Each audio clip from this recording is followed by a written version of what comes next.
मध्य प्रदेश वक्फ board का कार्यभार संभालने के बाद से ही नवनियुक्त अध्यक्ष डॉक्टर सनवर पटेल एक्शन में नजर आ रही है। औकाफ शाही के मुताबिक सबा सुल्तान को वक्फ बोर्ड ने फिर नोटिस जारी किया है। वक्फ बोर्ड की ओर से मई महीने में ही सबा सुल्तान को भेजा गया ये तीसरा नोटिस है। नोटिस में बोर्ड ने सवाल तलब किया है कि इस बार भोपाल रियासत के हाजियों को रुबात में ठहरने की सुविधा मिलेगी या फिर नहीं। बोर्ड के अध्यक्ष डॉक्टर सनवर पटेल ने बताया कि सबा सुल्तान को नोटिस भेजकर 3 दिन में जवाब मांगा है। उन्होंने कहा कि पहले भी उन्हें रुबात और प्रॉपर्टी के संबंध में जानकारी देने के लिए नोटिस दिए गए थे, लेकिन सबा सुल्तान ने जवाब देने में अपनी रुचि नहीं दिखाई। हज जैसे अति महत्वपूर्ण विषय पर भी सबा सुल्तान ने कोई जानकारी नहीं दी। नोटिस जारी होने के बावजूद की जा रही लापरवाही पर वक्फ बोर्ड भी खेदजनक है। पटेल ने हज यात्रियों के परेशान होने पर भी चिंता जाहिर की है। इधर शाही औकाफ के सचिव का कहना है कि मक्का रुबात के लिए 210 हाजियों का चयन लॉटरी सिस्टम से किया गया है। मदीने रुबात को लेकर कार्रवाई जारी है। वहीं नोटिस के जवाब नहीं दिए जाने वाले सवाल पर उन्होंने कहा कि पूर्व में बोर्ड द्वारा जारी किए गए नोटिस का शाही औकाफ ने बिंदुवार जवाब दिया है, जिसके प्रमाण उनके पास मौजूद है। गौरतलब है कि सबा पूर्व क्रिकेटर मंसूर अली खान पटौदी की बेटी और फिल्म अभिनेता सैफ अली खान की बहन है। बोर्ड ने उन्हें 30 सितंबर 2011 को नवाबों द्वारा वक्फ की गई शाही संपत्ति का प्रबंधनकर्ता नियुक्त किया था, लेकिन बोर्ड की तरफ से जारी कारण बताओ नोटिस में उन पर अपनी जिम्मेदारियों के प्रति लापरवाही बरतने और काम में रुचि नहीं लेने के आरोप लगाए गए हैं। बता दें कि 8 और 12 मई को भी वक्फ बोर्ड सबा सुल्तान को नोटिस जारी कर चुका है, लेकिन उन्होंने अभी तक जवाब देने में किसी तरह की रुचि नहीं दिखाई है। न्यूज़ 11 के लिए भोपाल से संवाददाता सऊद सिद्दीकी की रिपोर्ट। उन्होंने दोबारा से हमें एक लेटर रुबातों के सिलसिले में इशू किया है, मक्के और मदीने की रुबात को लेकर। मक्के की रुबात को तो 10 मई को पूरे हो चुके हैं और जिसमें 210 हाजियों का इंतज़ाम करा दिया गया है, जो 210 हाजी इंशाल्लाह जाके मक्के की रुबात में ठहरेंगे। तकरीबन 30 से 32 दिन का स्टे वहाँ होता है, वो उनका अल्हम्दुलिल्लाह जैसा सिलसिला चला रहा था वैसा इंतज़ाम करा दिया गया है। रही मदीने की रुबात की बात, तो मदीने की रुबात में वहाँ जो हमारे वकील हैं मदीने के, वो पूरी तरीके से लगे हुए हैं कि 2-3 दिन के अंदर, 4 दिन के अंदर हमारी रुबात हाजियों के लिए तैयार कर दी जाए और वहाँ का जो डिपार्टमेंट गवर्नमेंट डिपार्टमेंट है हय्यतुल औकाफ, वो हमें हाजियों को रहने के लिए उसको क्लीन चिट दे दे और हाजी जाके उसी में ठहरें।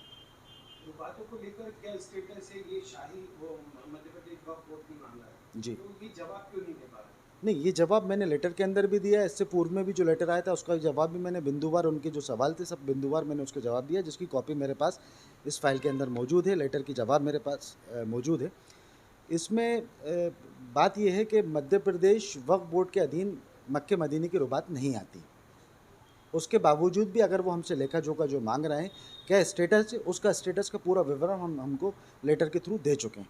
लेकिन चूंकि मध्य प्रदेश वक्फ बोर्ड में रजिस्टर्ड नहीं है, यहाँ की उसमें आती नहीं है, वक्फ बोर्ड के अधीन नहीं आती, इसलिए उसका पूरा लेखा जोखा वहाँ मक्के में जो हमारे नाजिर हैं, केयरटेकर हैं, उनके पास मौजूद है। मदीने में जो चीज़ है वो अभी कोर्ट में पेंडिंग है, तो वो कोर्ट के थ्रू हम उनको पूरी जानकारी जो चाहें वो वहाँ से मांग सकते हैं।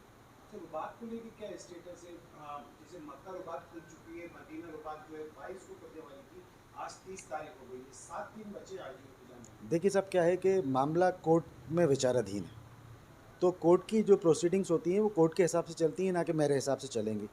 हमारा वकील वहाँ लगा हुआ है। कल थर्सडे है, जुमेरात है, कल हमें वहाँ से कुछ अच्छी खबर आने की उम्मीद है इंशाल्लाह ताला। तो कल मैं आपको बताऊंगा कि मदीने की रुबात को लेकर हय्यतुल औकाफ का क्या है। वाकिफ़ की मंशा के हिसाब से हय्यतुल औकाफ को भी हाजियों को रुकाने के लिए प्रतिबद्ध है कि उनको ठहराना पड़ेगा, भले ही शाही औकाफ के पास रुबातें हों या हय्यतुल औकाफ के पास रुकातें, वाकिफ़ की मंशा को उनको पूरा करना पड़ेगा।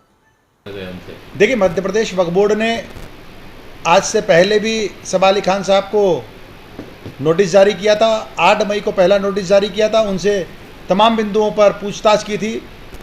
चूँकि मध्य प्रदेश वक्फ बोर्ड ही शाही औकाफ के प्रबंधक यानी मुतवल्ली को नियुक्त करता है, इसलिए हमारा दायित्व है, हमारी जिम्मेदारी है कि वहाँ पर सारे हिसाब किताब ठीक से चले, वाकिफ़ की मंशा के हिसाब से वहाँ की संपत्तियों का संधारण हो, वहाँ डेवलपमेंट ठीक से हो, और जो मक्का और मदीना में रुबातें हैं उन रुबातों में भोपाल रियासत से जाने वाले हाजियों को जो इंतज़ाम है, जो निःशुल्क किया जाता है वाकिफ़ की मंशा के अनुसार, वो निःशुल्क वहाँ ठहरने का इंतज़ाम हो और खाने का इंतज़ाम हो, इसलिए हमने उनको नोटिस जारी किए थे। और नोटिस जारी हमने 8 तारीख को किया, उसके बाद 13 तारीख को भी हमने उनको नोटिस जारी किया, और उसके बाद उन्होंने मक्का की जो रुबातें हैं वहाँ मक्का की रुबातों में उन्होंने अपना कुर्रा करवा के 210 हाजियों के ठहरने का इंतज़ाम कर दिया। लेकिन मदीने में 5-5 बिल्डिंग होने के बावजूद आज तारीख तक मदीने की रुबातों का ना इन्होंने सिलेक्शन किया है, कौन जाएंगे कैसे जाएंगे। और 7 तारीख को हज की पहली फ़्लाइट है जहाँ से भोपाल के हाजी साहिबान हज पर उड़ान भरने वाले हैं। इसी कारण से आज हमने तीसरा नोटिस जारी किया है। उसमें हमने 4 बिंदु लिए हैं, लेकिन जो एक बिंदु है उसमें हमने मात्र 3 दिन का समय इसलिए दिया है कि मात्र 5-6 दिन बाद यहाँ से हाजी हज की उड़ान भरने वाले हैं। अच्छा, अगर रुबात की वो मध्य प्रदेश में क्या रजिस्टर्ड है अभी? देखिए, सवाल ये है कि मध्य प्रदेश के वक्फ बोर्ड ने मुतवल्ली किसको बनाया है? सबा सुल्तान साहब को बनाया है। अब सवाल ये है कि जो संपत्तियां हैं उन संपत्तियों को वक्फ किया गया था और वाकिफ़ की मंशा के हिसाब से किया गया था। तो अगर वो वक्फ है और हमारे यहाँ के नवाब परिवार ने या यहाँ के राज परिवार ने वक्फ किया था, तो वाकिफ़ की मंशा को पूरा कराना हमारी जिम्मेदारी है, हमारी ड्यूटी है। और अगर वो वाकिफ़ की मंशा को पूरा नहीं करेंगे और इसी प्रकार से हाजी साहिबान परेशान होंगे तो हम इस पर फिर आगे नेक्स्ट स्टेप उठाएंगे, कार्रवाई भी उन पर करेंगे। अच्छा, रुबात दोनों रुबात चाहे मक्का हो या मदीना हो वक्फ अलल औलाद में आती है, ये जानकारी के हिसाब से। तो उधर लेटर लिखा? देखिए, बिल्कुल सही कहा आपने कि अगर अलल औलाद में आती है तो ज़रूरी नहीं कि एक ही व्यक्ति उस अलल औलाद में, अगर कोई अपने दायित्व का निर्वहन नहीं करेगा तो हम दूसरा भी उसमें तय करेंगे, और दूसरा अगर हमको उपयुक्त नहीं मिलता है तो हम ईओ नियुक्त करेंगे और ईओ जाकर हिसाब किताब मांगेगा।